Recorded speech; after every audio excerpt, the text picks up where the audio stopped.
मौलाना फजल रहमान साहब के बारे में बताएं। मैं तो जब से सियासत को हम देख रहे हैं 8-10 साल से, आप हमेशा उनके आसपास नजर आते हैं और मौलाना भी आपसे बड़ी मोहब्बत शफ़क़त का मामला होता है। तो क्या अहमद शाह नूरानी साहब आपका हाथ उनके हाथ में देख गए थे या बाद में आपने राहो रस्म बढ़ाए? क्या मौलाना फजल रहमान साहब और शाह अवैस नूरानी का क्या चल रहा है भाई? नहीं, मेरे ख्याल से देखिए, जलसा हो, धरना हो, कोई तकरीब हो, हर जगह पे यूं लगता है कि जैसे जोड़ी है। अच्छा, मैं ये समझता हूँ मजहबी हल्के में आपको मुझे अच्छा भी लगता देखना। बिल्कुल मैं बड़ा कंफर्ट जोन में होता हूँ और मेरी बड़ी उनके साथ न्याजमंदी है, बड़ा मेरा उनका एक मोहब्बत का रिश्ता है, आपको उसका अंदाजा नहीं है, बहुत ज्यादा, इसमें कोई शक नहीं है। मैं समझता हूँ पाकिस्तान में दो ब्रांड हैं मजहबी तबके से, एक मुफ्ती महमूद साहब रहमतुल्लाह अलैह और मौलाना शाह अहमद नूरानी रहमतुल्लाह, ये ब्रांड है एक मजहबी तबके का।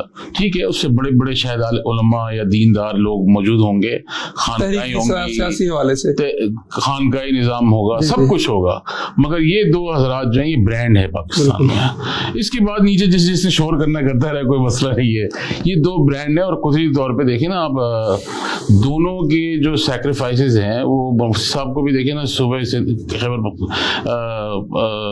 सुबह KPK में हुकूमत मिली, उन्होंने वो हुकूमत अपनी कुर्बान कर दी अख्तर मेंगल साहब के वालिद के लिए। ज़ियाउल हक को एक्सेप्ट नहीं किया, किसी मार्शल को एक्सेप्ट नहीं किया, अपनी जद्दोजहद के अंदर एक फ़ाल किरदार अदा किया जो उस वक्त का था। और ये तो यही वालिद साहब का था। मुशर्रफ को भी एक्सेप्ट नहीं करा, भुट्टो के साथ भी लड़ाई करी भरपूर तरीके से, जमहूरी अंदाज में जेलें काटी दोनों ने। ये नहीं है कि एक ने काटी, दोनों ने काटी, दोनों की जमातों को क्रश किया गया। जी, दोनों की जमातों को क्रश किया गया, दोनों की जमात के अंदर -1 के फॉर्मूले डाले गए, दोनों की जमात के अंदर लोगों की मंडी लगाई गई, खरीदो फरोख्त की गई, पूरी एक हिस्ट्री है आप देखें। तो जाहिर है एक कुदरती तौर पर फिर ये क्या था कि मौलाना साहब का कराची जब भी आना होता था, वालिद साहब के पास तशरीफ लाते थे, बैठते थे उनके साथ, और क्योंकि उन्होंने उनके वालिद के साथ काम किया था, बड़ी रिस्पेक्ट करते थे, इज्जत एहतराम का एक मोहब्बत का रिश्ता था। फिर MMA जब बनी तो वालिद साहब उसके सदर थे, मौलाना साहब सेक्रेटरी जनरल थे, दोनों ने इकट्ठे काम किया। उसके अंदर इराक के दौरे है, लीबिया के, दूसरे ममालिक के दौरों में काजी साहब भी साथ होते थे, मौलाना साहब भी साथ होते थे।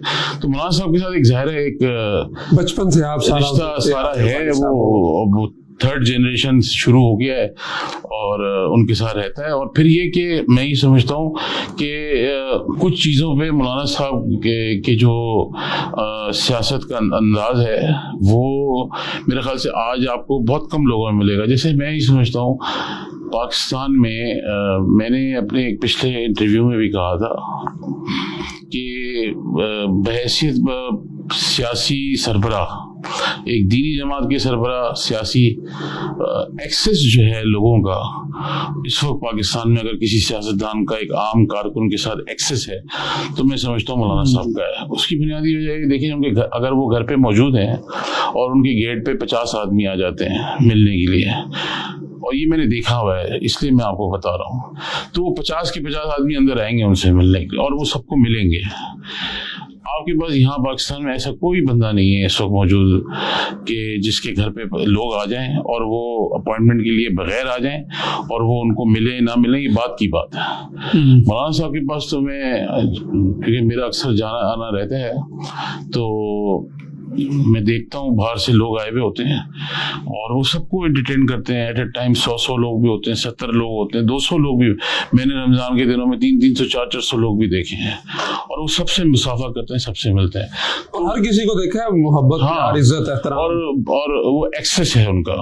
देखिए ना, एक तो उनकी मोहब्बत, एहतराम, वो बिल्कुल एक सेपरेट चीज है, एक्सेसिबल आदमी है वो। यानी इस वक्त आपको पाकिस्तान में, मेरा नहीं ख्याल है कोई भी ऐसा सरबराह पाकिस्तान में सियासी या मजहबी जमात का हो जो एक्सेसिबल हो। और शायद इसीलिए उनका कारकुन लॉयल भी है बहुत ज्यादा, इसीलिए कारकुन अटैच्ड है उनके साथ।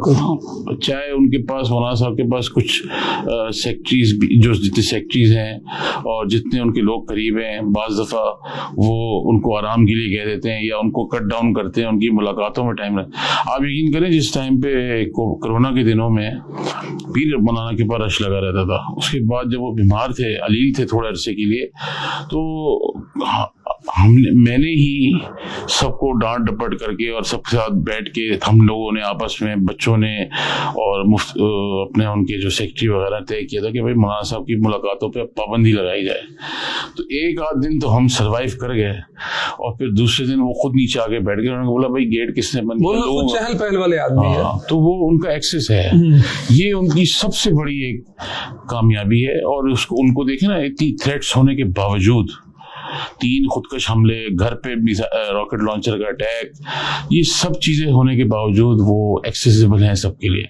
और फिर उनका एक ये भी है, एक मैं आपको कोड कर दूंगा मगर जगह कोड नहीं करूंगा। एक जगह पे हम जलसे में थे तो वहाँ हमने खाना खाया। खाना खाने के बाद जलसे में जाने लगे तो रास्ते में हमें इतला दी गई कि जी आज इस शहर में 5 खुदकश दाखिल हो गए हैं। अच्छा। तो लिहाजा जो है आप जलसा कैंसिल कर दें। तो मुझे इन सब ने बताया, मैंने कहा अच्छा ठीक है। मैंने कहा यार मौलाना साहब तो रोकेंगे नहीं, चलो ठीक है कोशिश करते हैं, अल्लाह मालिक है। हम सब अपनी ये कर सकते हैं कि हम 2-3 मिनट की तकरीरें करके और फौरन माइक मौलाना साहब को दे देंगे, मौलाना साहब 20-25 मिनट खिताब करके और फिर कर देंगे। हमने ये तय किया आपस में। जब जलसा शुरू हुआ तो हम साथ बैठे थे, मौलाना साहब ने बताया, मैंने बोला हाँ हमें भी ये खबर आई है कि ना चलो अल्लाह मालिक के देखते खैर है। तो बस फिर जो मुंतज़मीन थे उनमें से एक, मैं उनका नाम नहीं था, एक साहब खड़े हुए, उन्होंने कहा भाई आप बस 2 मिनट करें और बस ख़त्म करके और फ़ौरन हम मौलाना साहब को। मैंने बस 3 मिनट मुश्किल से खिताब करके मैं आके बैठ गया। मुझे कहने लगे यार तुमने ये क्या किया है? मैंने कहा हालात ऐसे हैं, तो मैंने कहा 2-3 मिनट करें ताकि आप अपना 15-20 मिनट पूरा नहीं वापस करना है खिताब। अच्छा। बैठेंगे हम आराम से, जो होना होगा अल्लाह खैर करेगा, तवक्कुल। ये मैं आपको बता रहा हूँ, यहीं करीब का ही, थोड़ा यहाँ से फासले पे 2 घंटे की ड्राइव पे। तो बैठ के उनका तवक्कुल था और बड़े रिलैक्स थे, थ्रेट पूरी थी उनको और रिलैक्स थे। मैंने उनको कभी एग्रीवेटेड नहीं देखा इस चीज़ों के ऊपर। सिंध से जब हम रैली लेके निकले, वो भाड़ो आए तो हमें वहाँ पे बताया यहाँ पे बम ब्लास्ट का आपकी खदशा है। जब हम धरने के लिए आ रहे थे और 19 पे जी और ये उबाड़ो जैसे ही आप क्रॉस करेंगे, थोड़ा सा आगे जाने के बाद ये जो आपका कंटेनर है इसके साथ ये आपकी वही गाड़ी के साथ। तो वो बड़े रिलैक्स थे, ठीक है अल्लाह खैर करेगा, कोई ऐसी बात नहीं है। सबको हम तो रिलैक्स थे। हमें भी कहा कि यार, और ये भी कह दिया भाई जिसने जाना है वो चला जाए, कोई ऐसा मसला नहीं है, मगर हम अपना सफर आगाज रखेंगे। थर्ड जगह एक और हुआ यहाँ खुरम एजेंसी में, ये वो तो खतरनाक, बहुत खतरनाक लगा। हम दाखिल भी जब हुए थे तो हमारी उनकी, क्योंकि अपनी टेरिटोरी है, पुलिस नहीं होती उनके यहाँ, शायद वो एक पॉलिटिकल एजेंट सिस्टम कुछ होता है, वो चेकिंग करते हैं आपकी गाड़ी की। हम वहाँ दाखिल हुए, मौलाना साहब दाखिल हुए, मैं था, हैदरी साहब सब थे। वहाँ भी हमें था ये कि ये होगा। वहाँ भी मौलाना साहब ने बड़े तसल्ली के साथ, बड़े रिलैक्स थे। तो ये एक उनका एक मिजाज है और उससे उनको कोई, यानी चाहे उनका सगा बेटा क्यों आगे कह दे या कुछ भी, वो अपनी जगह जो उन्होंने करना होगा वो रिलैक्स होके करेंगे, बड़े तवक्कुल के साथ। आपका और मौलाना के जो ताल्लुक आपने इतना माशाल्लाह बताया, इसमें कोई उतार चढ़ाव भी आया कभी? नहीं, कभी उतार चढ़ाव आजकल नहीं, आपको सब लोगों को महसूस होता है। असल में मैंने नोट किया है कि लोग मुझसे ट्विटर पे और काफी कमेंट आए तो हमने कहा आजकल मेरा उनके साथ एक बड़ा, मैंने तो देखा ना, कल भी देखा, और मेरा उनके साथ एक बड़ा, आपको क्या मैं बताऊं, मैं बड़ा मोहब्बत का रिश्ता है। लोग ये भी कह रहे हैं कि चूंकि मौलाना ने एंटी एस्टेब्लिशमेंट एक बहुत तेजी के साथ इस दफा राह ली और इमरान खान के साथ, मेरे ख्याल से इस दफा तो इतनी एंटी एस्टेब्लिशमेंट 2018 में तो पीक का टाइम था।